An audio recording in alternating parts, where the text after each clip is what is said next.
दोस्तों, Ambika short hand classes में आप सबका हार्दिक स्वागत है। आज मैं आप लोगों के लिए 140 शब्द प्रति मिनट डिक्टेशन लेकर आया हूं। वीडियो पसंद आए तो चैनल को लाइक, शेयर एंड सब्सक्राइब करें। साथ ही बेल आइकन को प्रेस करना ना भूलें। धन्यवाद। 5 सेकंड में स्टार्ट होने वाली है। Last day start. माननीय सभापति महोदय, मैं आपका बहुत आभारी हूं जो आपने मुझे इस बिल पर बोलने के लिए समय दिया है। यह जो बिल सहकारिता समिति को एक समिति में भेजने का निश्चय किया गया है, जिस पर कल से बहस हो रही है, उस पर मैं आपके आदेश से कुछ कहना चाहता हूं। श्रीमान, इस बिल को देखा जाए तो यह समझ में आता है कि यह कोई नया बिल नहीं है, बल्कि जो सन 1912 का कानून है उसी की लाइन पर बनाया गया है और कोई नई बात नहीं रखी गई है। पैरा श्रीमान, इसमें सहकारी खेती की बात रखी गई है। अगर यह कहा जाए कि यह कोई नई बात नहीं है तो गलत नहीं होगा। जहां तक सहकारी खेती का संबंध है तो उसकी तरफ जनता और विशेषकर किसानों का बिल्कुल कोई झुकाव नहीं है और उनका झुकाव न होने के कारण उन्होंने उसे उस सीमा तक नहीं अपनाया जितनी सरकार को आशा थी। श्रीमान, आपको मालूम है कि नागपुर कांग्रेस में यह प्रस्ताव पास हुआ है कि सहकारी खेती कराई जाए। पूरे देश में इस समय इसका जोर चल रहा है और इसको लाने के लिए न मालूम इसके कितने रूप रखे गए हैं। यह कहा गया है कि इसके अंदर कोई जोर नहीं है। अभी एक माननीय सदस्य कह रहे थे कि राजनैतिक पार्टी के लोग यहाँ पर सहकारिता के संबंध में कुछ कहते हैं और बाहर किसानों से कुछ और ही कहते हैं।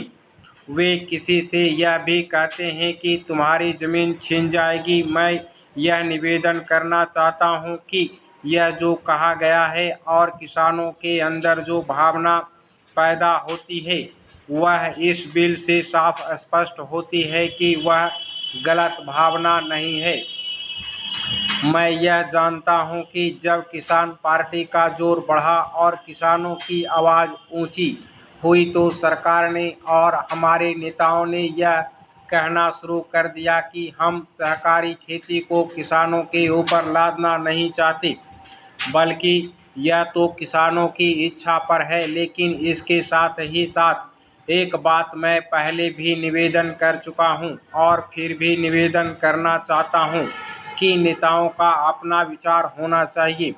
किसी सभा में जब यह कहा गया कि यह जो सहकारी खेती शुरू की गई है यह तो अंत में सामूहिक खेती की तरफ ले जाएगी। पैरा माननीय सभापति महोदय, उन्होंने साफ कह दिया कि अगर सामूहिक खेती होती है तो इसमें भी मुझे कोई आपत्ति नहीं है। मैं यह कहना चाहता हूं कि इस बिल को देखने से यह साफ स्पष्ट होता है कि उस सहकारी समिति के जितने सदस्य होंगे वह अपनी अपनी ज़मीन को एक साथ कर लेंगे और अगर समिति से निकालना चाहेंगे तो एक साथ अधिक ज़मीन उसको नहीं मिल सकती है। इस बिल के संबंध में इस सदन के सहकारी दल वाले लोगों ने और विरोधी दल के लोगों ने बहुत सी बातें कही हैं। जैसा कि यह बिल है, इसको अभी समिति के सामने विचार के लिए जाना है और वहां से विचार होने के बाद यह इस सदन के सामने फिर से विचार के लिए पेश किया जाएगा। तब माननीय सदस्यों को पूरी तरह से यह अधिकार होगा कि जहां तक इसमें दी गई बातों का संबंध है उसमें परिवर्तन ला सकते हैं या उसको हटा सकते हैं। कल से जो बातें हो रही हैं वह सब नोट की गई हैं और मैंने बहुत सी बातों को सुना है।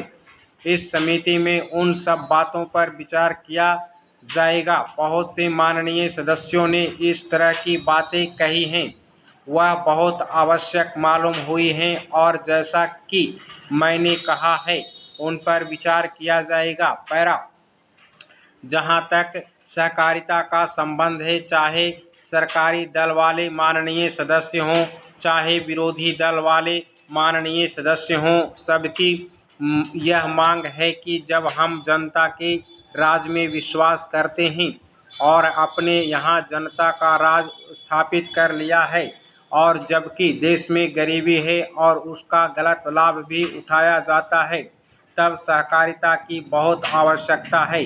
इसको रोकने की आवश्यकता है। यह सभी लोगों की राय है। स्टॉप।